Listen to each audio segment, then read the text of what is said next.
Hello, so this is a video diary of my experiences. Things are going a little bit better with me progressing. I have a job and I'm still concerned because I'm still not making the real phone calls. My phones are still controlled.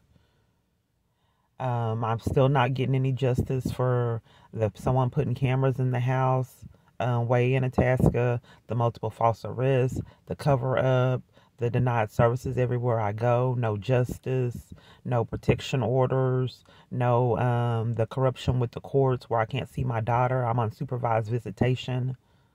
The dad is like special needs and they will not let me see her. They have no reason to why they will want me to be under supervised visits. They're setting up supervised visits with family place FLP, and they put me on a waiting list to see my daughter. I've been trying to see her years. I talked to the mom and the stepmom, and she's not really letting me make a lot of decisions in her life. She blames it on the court, but she was abusive before. I reported it, and CPS and the police department covered for it. The stepmom and the courts.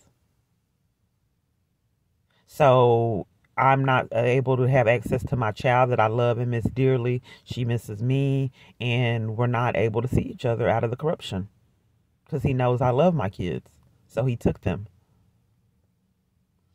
In addition to that, I'm not getting any justice. My phone calls are still getting, because I've left like 30, 40 phone calls that are not getting returned.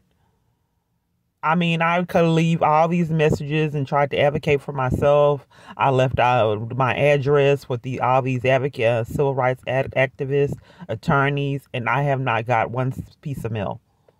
I left my son's number. He wouldn't give me past one message either.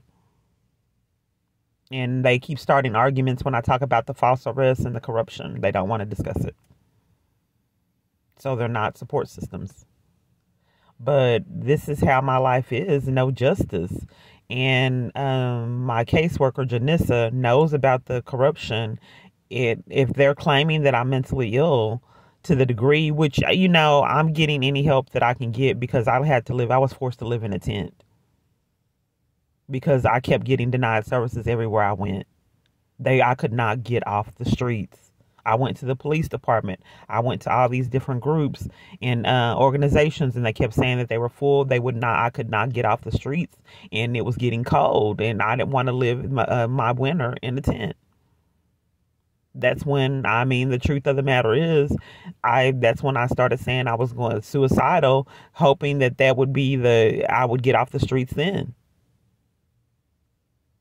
Because that made me feel very uncomfortable to be going through what I was going through and had to live in a tent, going through it in the winter.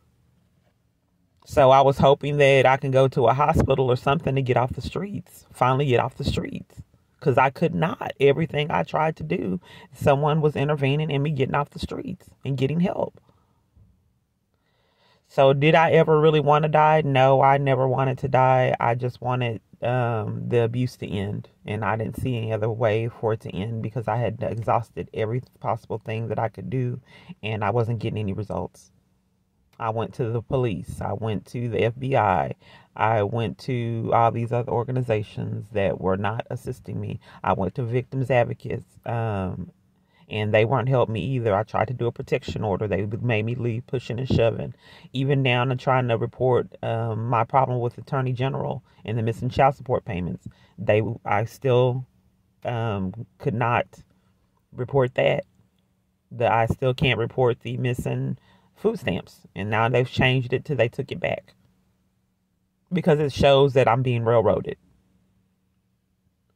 If someone steals food stamps, attorney child support, and then causes problems with me getting Social Security that me and my son should be eligible for, he's doing it. I cannot get the benefits. I called on my phone and they kept playing games, hanging up. I tried to report it to the police because when I went in person, it was chaos. They locked and closed the doors up. You have to see it to believe it. That's why I thought, because I kept experiencing things like this, that's why I thought that COVID was a scheme. I thought that it was just another scheme so I couldn't get services. That's what was going through my mind because I wasn't getting services before COVID. So that's where I'm at today.